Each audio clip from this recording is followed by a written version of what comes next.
In the underworld, a whisper can be louder than a gunshot.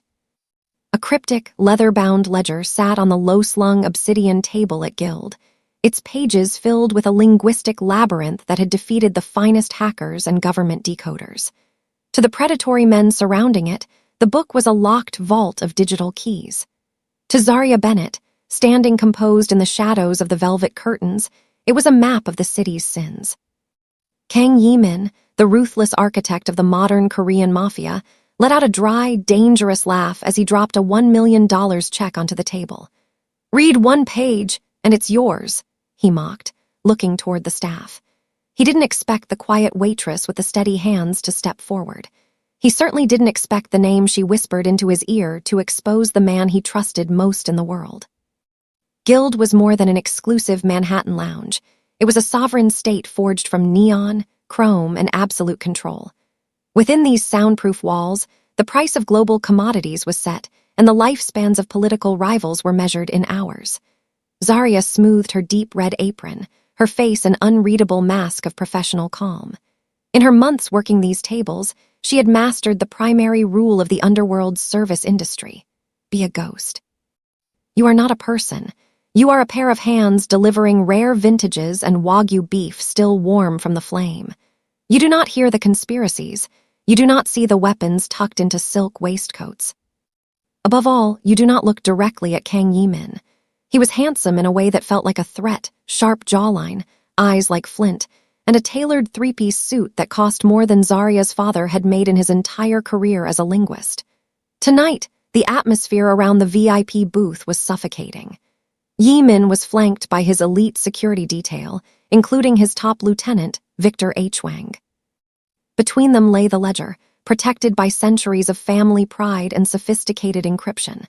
"It's a dead end, Jae-Min," Victor grunted, swirling a glass of deep red wine. "My best people have looked at it. It's just your predecessor's ramblings, a ghost story for the digital age."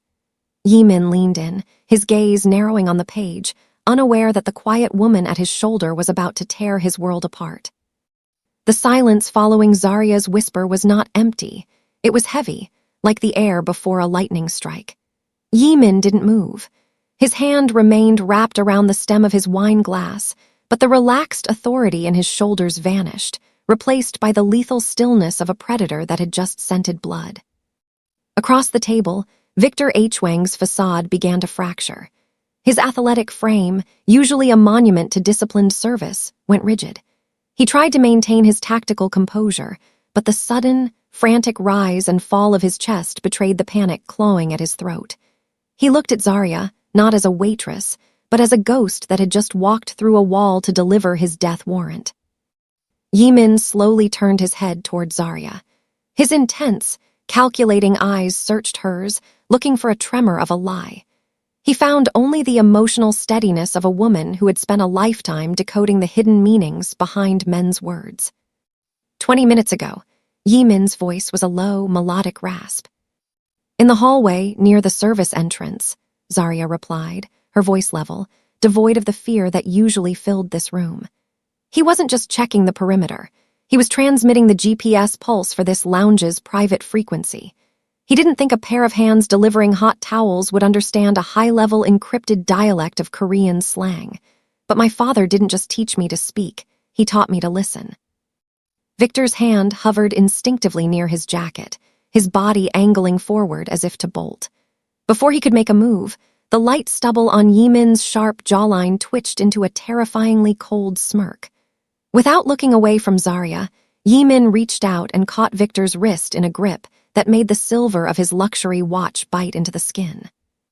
"Take him to the kitchen," Jae-Min commanded, his voice devoid of emotion. "I want to see if his tongue is as fast as his fingers on a transmitter." The transition was violent and swift. In the sterile, stainless steel industrial kitchen of Guild, the elegance of the lounge was replaced by the cold reality of consequences. The heavy thud of Victor being slammed against a prep table echoed off the tiled walls. Jae-Min stood before him, the white pocket square in his suit still perfectly folded, even as he began to unbutton his cuffs. "Zarya," Jae-Min said, not looking back, "if you are wrong, you don't walk out of here. If you are right, the million is just the beginning. Tell me, what else did he say? Zarya stepped into the harsh fluorescent light, her shadow stretching long across the floor. She looked at Victor, whose eyes were wide and pleading. He told the Golden Lotus that the ledger was a decoy. He told them you were vulnerable tonight because you were distracted by the past. She stepped closer, her voice dropping to a cold, steady edge. But Victor forgot one thing. The past always finds a way to speak. Victor began to stammer a denial, but a single look from Jae-Min silenced him. The air in the kitchen grew cold. The traitor's price was about to be paid in full, and Zarya was no longer just the waitress. She was the witness, the judge, and the only person in the room with the power to see the truth. The industrial hum of the kitchen's walk-in freezers provided a low, mechanical drone that masked Victor's frantic breathing. Jae-Min didn't waste time on a physical interrogation. He simply gestured toward the leather-bound ledger that one of his silent guards had brought in from the table. The book looked ancient against the stainless steel prep counters, a relic of a darker era.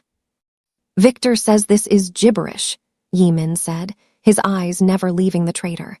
He says the NSA gave up on it. Now, you tell me why a girl serving scotch knows more than the best cryptographers in the country. Zarya didn't flinch. She stepped toward the ledger, her fingers hovering just inches above the ink. The NSA failed because they treated this as a mathematical problem. They looked for patterns in the numbers, for algorithms. But your predecessor didn't trust machines. He trusted history. She turned a page, her eyes scanning the dense, cramped characters. This isn't just one language. It's a series of linguistic shifts based on the family's migration. It starts in a dialect of archaic Hangul, but every third paragraph, the syntax shifts into the regional patois of the port cities where your family built their docks. It's a dialect that died out 50 years ago.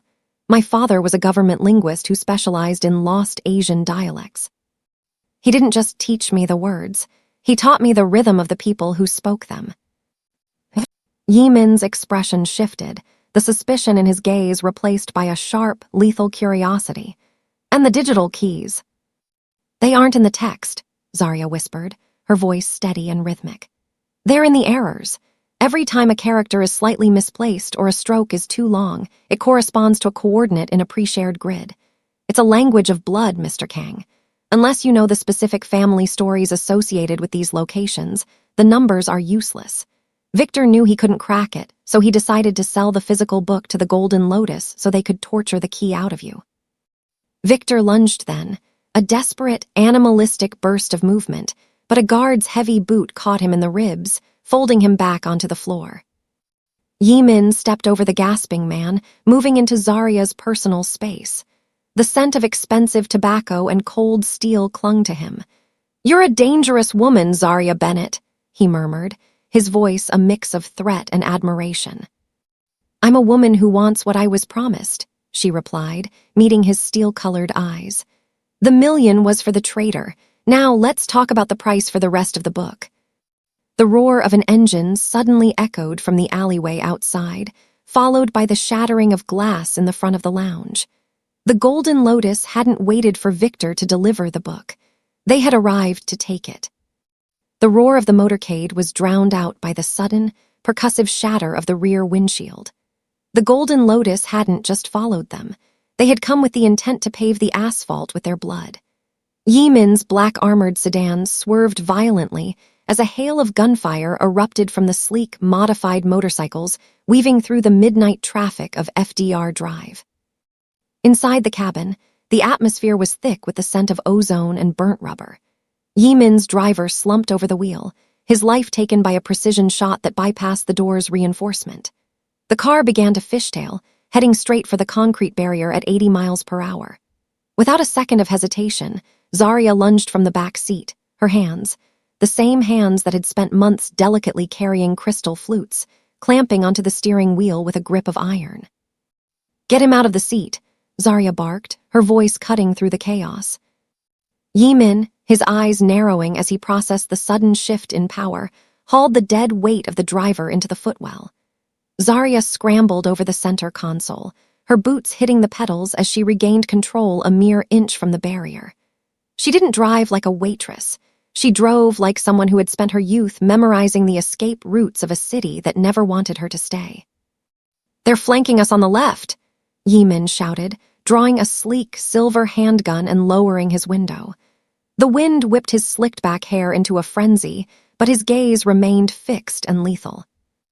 Zarya checked the side mirror, seeing the neon glow of the Golden Lotus bikes closing in. "Hold on," she whispered, a grim determination settling into her features. She didn't move the wheel with panic. She moved it with the same linguistic precision she used for the ledger. She saw the opening in the traffic, a narrow gap between a semi-truck and a delivery van. She floored the accelerator, the engine screaming in protest as the heavy sedan surged forward. Gunshots peppered the trunk, but Zarya executed a brutal J-turn, weaving through the gridlock with a fluidity that left their pursuers overshooting the mark. She wasn't just driving, she was translating the chaos of the road into a path of survival. Jae-Min fired back, his shots finding the lead biker's tire, sending the machine into a spectacular, sparking slide. He looked at Zarya, his expression a mix of adrenaline and newfound respect. The invisible woman was gone. In her place was a pilot navigating the storm. "Where did you learn to drive like that?" he asked, his voice low over the roar of the wind. "My father knew that code breaking wasn't the only skill a Sterling needed to survive the night," she replied, her eyes locked on the road ahead. "We're losing them, but they'll have the bridges blocked. We need to go off-grid." The safe house was a brutalist concrete shell tucked beneath a decommissioned printing press in Queens, smelling of damp paper and cold ozone. It was a fortress of silence that felt worlds apart from the neon-soaked chaos of the FDR drive. Jae-Min sat on a rusted folding chair, his expensive three-piece suit now stained with grease and road grit, while he watched Zarya spread the leather-bound ledger across a workbench under a single, flickering halogen bulb. The adrenaline from the chase was still humming in her veins, making her movements sharp and rhythmic. She didn't look like a waitress anymore. She looked like a surgeon preparing for an extraction. Jae-Min leaned forward, his silver watch catching the harsh light as he watched her trace the cramped, archaic characters with a steady finger. "The Golden Lotus didn't just want the money, did they?" Zarya asked, her voice echoing against the concrete walls. "They knew what I'm starting to see. This isn't just a list of accounts or offshore nodes. Your grandfather was more paranoid than you realize." Jae-Min's intense gaze narrowed. He was a man who built an empire on shadows. He didn't believe in digital permanence. He believed in what you could touch. "Exactly," Zarya whispered, her eyes widening as she cross-referenced a series of linguistic errors in the text with a topographical map she had pulled from a dusty shelf. "I told you the errors were the key, but I was wrong about what they unlocked. They aren't digital keys. They are landmarks." She pointed to a specific paragraph where the dialect shifted into a rare fisherman's slang from the southern coast of Korea. "Look at the sentence structure. It's broken, purposely fragmented. When you overlay the missing characters onto a grid of Manhattan's original shoreline, the mistakes align perfectly with the old foundation markers of the city." Jae-Min stood up, his presence filling the small room with a sudden electric tension. He moved into her space, his shadow looming over the ledger. "A physical location in the middle of New York." "Not just a location," Zarya said, her voice dropping to a low, steady tone. "A vault. He didn't leave you a password. He left you a set of directions to a place that shouldn't exist. These linguistic shifts, they aren't just for security. They are a story. The story of where he buried the heart of the Morty-Kang alliance." For the first time, Zarya saw a flicker of something human in Jae-Min's steel-colored eyes. Genuine shock. The ancestors' key wasn't a string of numbers, it was the very ground they were standing on. But as the realization settled, a low vibration began to rattle the metal workbench. It wasn't the subway. It was the sound of heavy engines idling in the street above. The Golden Lotus hadn't been shaken, they had simply been waiting for them to stop moving. The vibration of the Golden Lotus engines faded as the motorcade swept past, lured away by a decoy car Jae-Min had signaled with a single, silent tap on his phone. For the moment, the concrete bunker held its breath. Jae-Min moved toward a small cabinet, pulling out a bottle of amber liquid and 2 glasses. He didn't offer her a drink. He simply poured, his movements as precise as a ritual. He led her up a hidden service elevator that didn't go to the street, but to the very top of the building, a glass penthouse that seemed to float above the smog and sirens of Queens. The walls were nothing but floor-to-ceiling windows, revealing a Manhattan skyline that looked like a motherboard of light. Yaman stood by the glass, his reflection superimposed over the city he supposedly ruled. "My grandfather built this place for the same reason he wrote that ledger," he said, his voice stripped of its usual iron. "He knew that no matter how much gold we piled up, we would always be ghosts in this country. To the billionaires and the skyscrapers, I'm just a thug in a nice suit. To my own people back in Seoul, I'm a westernized stray." Zarya stood a few feet behind him, the harsh halogen of the basement replaced by the soft, cold glow of the moon. She looked at her own reflection, the waitress apron she still wore over her white shirt. "I've spent my life being a ghost, too," she whispered. "My father was a genius who served a government that barely knew his name. I grew up in rooms like this, translating for men who looked through me as if I were part of the furniture. We're both outsiders, Yaman. You lead an empire that doesn't fully claim you, and I solve riddles for a world that only sees my uniform." Yaman turned. The controlled, elegant danger was still there, but his eyes were searching hers with a raw, unexpected recognition. He stepped closer, the scent of expensive sandalwood and rain-washed concrete surrounding her. He reached out, his thumb hovering just above the red fabric of her apron. "Then let them keep looking through us," he murmured. "It's the only way we'll see them coming." In that moment, the distance between the mafia boss and the waitress vanished. They weren't master and servant, or even predator and prey. They were two architects of their own exile, bonded by a ledger of secrets and a city that refused to see them. Zarya felt the heat of his proximity, a tension that was no longer about the threat of death, but about the shared weight of survival. But the moment fractured as Zarya's eyes caught a flickering reflection in the glass, a red laser dot dancing across the collar of Yaman's white shirt. The truce was over. The hunt had returned. The crimson dot on Yaman's collar was the only warning before the glass penthouse shattered into a million diamond-like shards. The high-velocity round whistled past his ear, burying itself in the mahogany bar behind them. In the underworld, the transition from silence to slaughter happens in a heartbeat. "Down!" Yaman roared, lunging toward Zarya. He tackled her to the floor just as a second volley of gunfire shredded the air where their heads had been seconds before. The neon glow of the city was now a backdrop for the dark silhouettes of repelling figures swinging from the roof above. The Golden Lotus hadn't just found them, they had come to harvest everything. Smoke grenades thudded onto the plush carpet, hissing out a thick, acrid veil that turned the penthouse into a ghost world. Through the haze, Zarya could see the ledger, the key to the empire, lying on the coffee table. It was only 6 feet away, but a wall of fire and lead stood between them. To her left, Yaman was pinned behind a reinforced sofa, his silver handgun barking back at the invaders, but he was outnumbered. A splinter of wood had sliced his temple, and blood was beginning to mask the sharp lines of his face. "The ledger, Zarya! Get out!" Yaman shouted over the rhythmic thud of submachine guns. He was laying down cover fire, deliberately drawing the killer's attention toward himself to give her a window to run. Zarya froze, her mind a whirlwind of linguistic patterns and survival instincts. She saw the exit. The service stairs were clear. She could grab the book and disappear into the night, fulfilling her father's legacy and securing her own wealth. But she looked at Yaman, the man who had seen the ghost behind the apron, and realized that $1 billion was meaningless if she left the only person who truly saw her to die in the smoke. The choice was a jagged blade. If she went for the book, she'd likely survive, but Yaman would be overwhelmed. If she helped him, the ledger and the secrets of the ancestors might be lost to the Golden Lotus forever. Zarya didn't move toward the stairs. Instead, she grabbed a heavy crystal decanter from the floor and hurled it toward a floor lamp near the attackers, creating a momentary, blinding distraction. She scrambled toward the table, but she didn't just grab the book. She grabbed Yaman's spare clip that had fallen during the initial blast and threw it to him. "I'm not leaving the key, and I'm not leaving you," she screamed.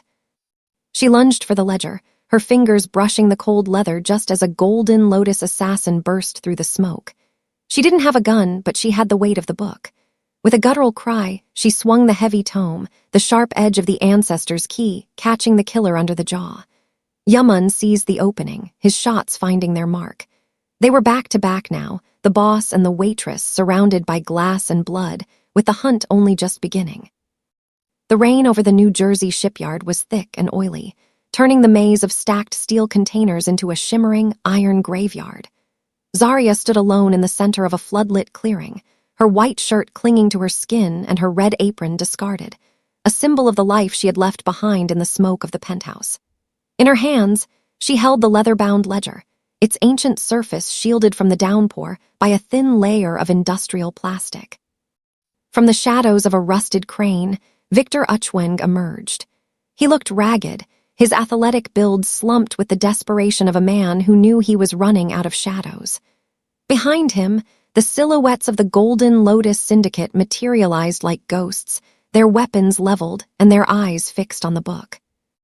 "The boss didn't come to save his pet," Victor called out, his voice cracking against the wind. "Smart man, he knows when a debt is too high to pay." Zarya didn't flinch. She looked at Victor with a cold, analytical gaze that made him shift his weight.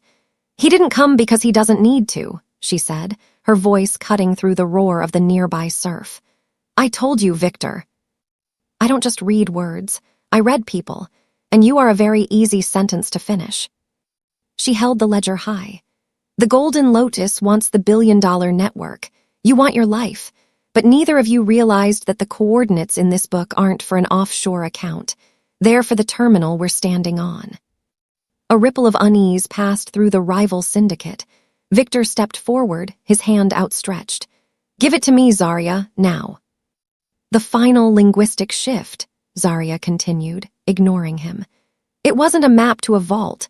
It was a sequence for a localized electromagnetic pulse. My grandfather's ancestor's key wasn't meant to store wealth. It was meant to erase it if it fell into the wrong hands." As Victor lunged for the book, a high-pitched whine began to vibrate through the metal floor beneath them. From the darkness above the shipping containers, the red laser sights of Yi-Min's remaining loyalists blossomed like lethal flowers. Yi-Min stepped into the light from behind a crane, his jaw set, and his silver watch catching the strobe-like flash of the shipyard's warning lights.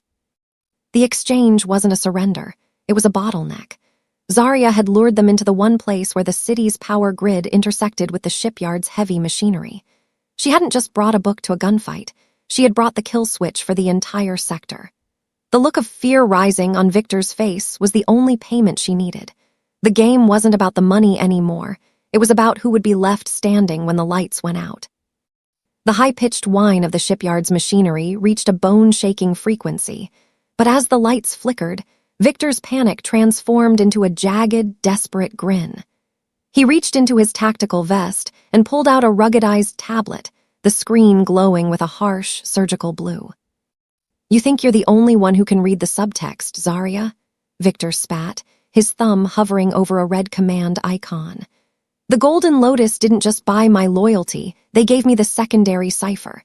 The Ancestor's key has a back door. If I can't have the network, I'll trigger the thermal purge. We all burn, and the ledger becomes ash." Yi-Min leveled his silver handgun at Victor's chest, his jaw tight. "One move, Victor, and I'll put a hole through that tablet and your heart." "It's a dead man's switch, Yi-Min," Victor screamed, his eyes wide and bloodshot. "Shoot me and the sequence accelerates. The vault under this shipyard isn't filled with gold, it's a data hub, and it's rigged to detonate." Zarya looked from the tablet to the ledger in her hands. Her mind, trained by her father to see the ghosts in the ink, began to race through the linguistic shifts she had decoded earlier. She looked at the final page again, focusing on a specific, recurring error in the archaic Hangul script, a stroke that was consistently too short, appearing only when the text mentioned the family's ultimate sacrifice. In a moment of blinding clarity, she realized the truth. The secondary code wasn't a back door, it was a decoy. Her father had once told her that the most dangerous lies are the ones that look like a way out. "He's lying, Yi-Min," Zarya's voice rang out, steady and commanding. Victor, that secondary code doesn't purge the system. It's a linguistic trap. Look at the syntax on your screen.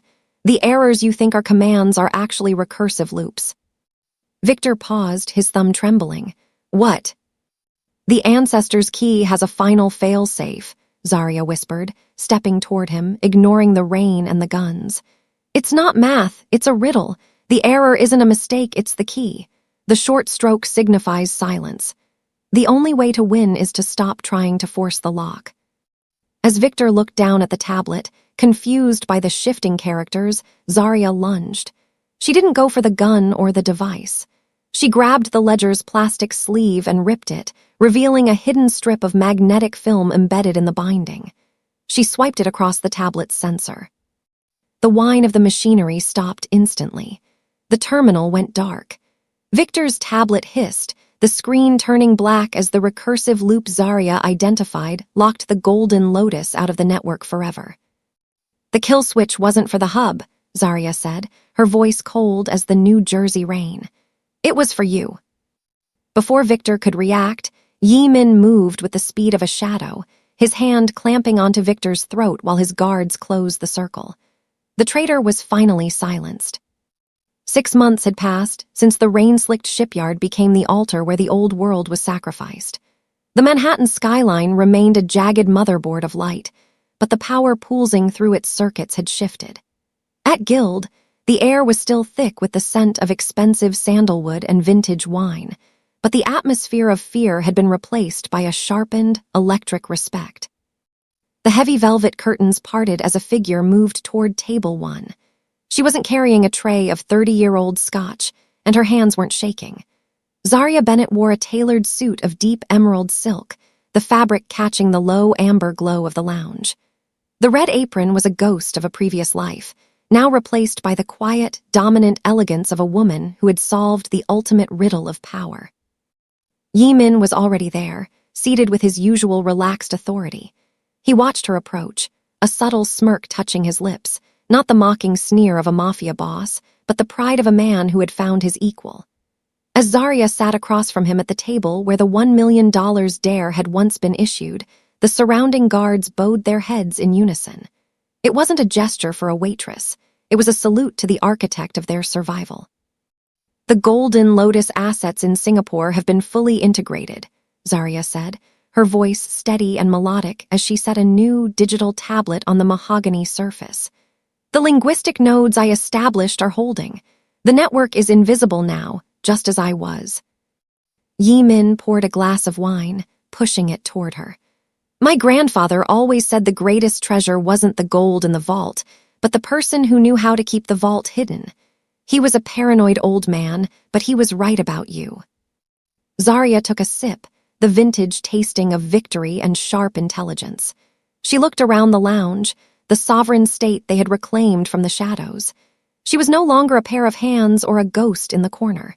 She was the mind behind the empire, the woman who had translated a death sentence into a throne. The service tonight is excellent, Zarya noted, glancing at a young waiter who was carefully avoiding eye contact. They've heard the stories, Jae-Min murmured, leaning in, his gaze fixed on hers with intense admiration. They know that at table 1, the person you think is invisible might be the one holding your life in her hands. Zarya leaned back, a calm and deliberate smile gracing her features. The daughter of a forgotten linguist had finally found a language that the whole world understood: absolute control.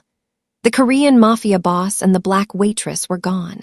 In their place sat the new order of the Manhattan underworld, and for the first time in history, the whisper was louder than the roar.